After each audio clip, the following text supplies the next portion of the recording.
Welcome to Mayura creations friends. இன்றைக்கி நம்ம அட்டகாசமான கருப்பு மிளகாய் பற்றி பார்க்கலாம். இதை பாருங்கள், கருப்பு மிளகாய் செடி எவ்வளோ பெருசு வந்திருக்கு அப்படின்னு. இது தாங்க கருப்பு மிளகாய், கருப்பு கருப்பாக சூப்பராக இருக்குது பாருங்கள். இது ஒரு எக்ஸிபிஷனில் இந்த விதையை வாங்கிட்டு வந்து போட்டேன். அழகாக சூப்பராக வரக்க ஆரம்பிச்சிருச்சு. நம்ம கிளைமேட்டுக்கு ஆப்டாகி நல்லா வரக்க ஆரம்பிச்சிருச்சு. இதில் வந்து ஆல்ரெடி ஒரு ரவுண்டு நான் பறிச்சிட்டேன். அடுத்த ரவுண்டில் வந்தது தான் இந்த மிளகாய்கள் எல்லாம். கருப்பு கலரில் வந்து பழுக்கும்போது அந்த கருஞ்சிவப்பு அப்படின்னு சொல்லுவோம் இல்லையா, அந்த மாதிரி மாறுது. முழு சிவப்பாகவும் மாறுறதில்ல, கருஞ்சிவப்பாக மாறுது. இதனுடைய விதைகள் அடுத்த ஜென்ரேஷன் நம்ம உற்பத்தி பண்ணிக்கலாம். அந்த மாதிரி நாட்டு விதைகளாக தான் வருது. இது சில பக்கத்தில் பாரம்பரிய விதை, அதாவது நம்ம ஊர் இல்லாமல் வேறு ஊர்களில் பாரம்பரிய விதை அந்த மாதிரி கலெக்ட் பண்ணிட்டு இருந்தவங்கள்ட்ட தான் நான் வாங்கினேன். ரொம்ப நல்லா வருது. இது வந்து நம்ம ஊர் அந்த புல்லட் மிளகாய் சொல்லுவோம் இல்லையா, அந்த மாதிரி வருது. காரம் அப்படின்னு பார்த்தீங்கன்னா, ரொம்ப அதீத காரம்லாம் இல்லைங்க. ஒரு மினிமமான காரம் தான் இருக்கு. இந்த மிளகாய்கள் வந்து நம்ம அ ச இது அதாவது சமையல்ல எல்லாத்துக்குமே உபயோகப்படுத்தலாம். சமையல்ல உபயோகப்படுத்தலாமா அப்படின்னு நெறைய பேத்துக்கு டவுட் இருக்கும். சமையல்ல எல்லாமே உபயோகப்படுத்தலாம்.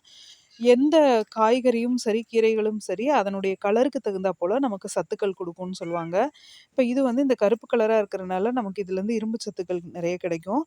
அதனால இதுவும் நம்ம வச்சுக்கலாம். நம்ம கிளைமேட்டுக்கு நல்லா வர்றதுனால இப்ப பார்த்தீங்களா, எவ்வளோ மிளகா இதில காய்ச்சிருக்குன்னு. இப்ப இந்த ஒரு செடிக்கு நம்ம பறிச்சோம்னா, இப்போதைக்கு ஒரு 1/4 கிலோ மிளகா பறிக்கலாம். அந்த அளவு நெறைய காய்கள் வச்சிருக்கு.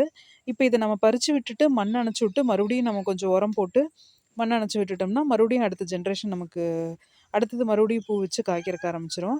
அதனால இதோட 2வது தடவ. அதனால வந்து நம்ம கிளைமேட்டுக்கு நல்லா வர்றது, நெறைய ஈல்டு குடுக்கறதா நம்ம செலக்ட் பண்ணி வச்சுட்டோம்னா, நம்ம பராமரிக்கிறதுக்கு, டைம் செலவு பண்ணுறதுக்கு, உரம் குடுக்கறதுக்கெல்லாம் பயனுள்ளதா இருக்கும். வராத செடிய வச்சுட்டு வரல அப்படின்னு வருத்தப்படுறதுக்கு, எது நல்லா வருதோ அதையே ட்ரை பண்ணி பார்த்துட்டு, இது மாடியிலயும் நான் வச்சிருந்தேன்.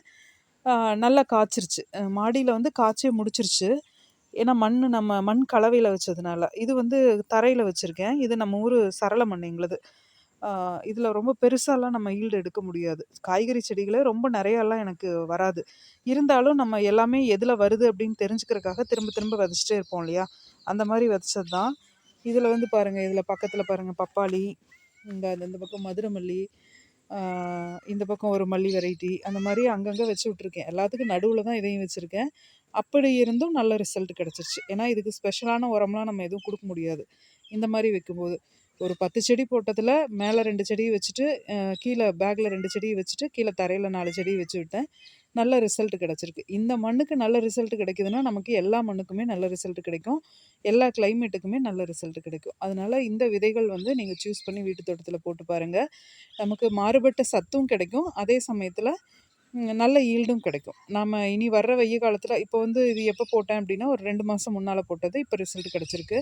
இது மறுபடியும் இனி இப்போ இந்த விதைய எடுத்தோனே திரும்பவும் ஊனி பார்ப்பேன். மறுபடியும் இந்த சம்மர்லேயும் நமக்கு நல்ல ரிசல்ட் கிடைக்குதா அப்படிங்கிறதையும் நம்ம தெரிஞ்சுக்கலாம். அதையும் நான் பார்த்துட்டு உங்களுக்கு வீடியோ போடுறேன். இந்த மாரி புது வகையான காய்கறிகள், பழங்கள் எல்லாமே நம்ம ஒவ்வொன்னா ட்ரை பண்ணி நான் வீடியோ போட்டுட்ருக்கேன். எப்படி வளர்க்கணும், என்ன என்ன ஏதுங்கிறதெல்லாம். தேவைப்படுறவங்க வாட்ஸ்அப்லேயும், வெப்சைட்லேயும் ஆர்டர் பண்ணலாம். இது போல பயனுள்ள தகவல்களுக்கு நம்ம சேனலை சப்ஸ்கிரைப் பண்ணுங்க, லைக் பண்ணுங்க, ஷேர் பண்ணுங்க. Thank you.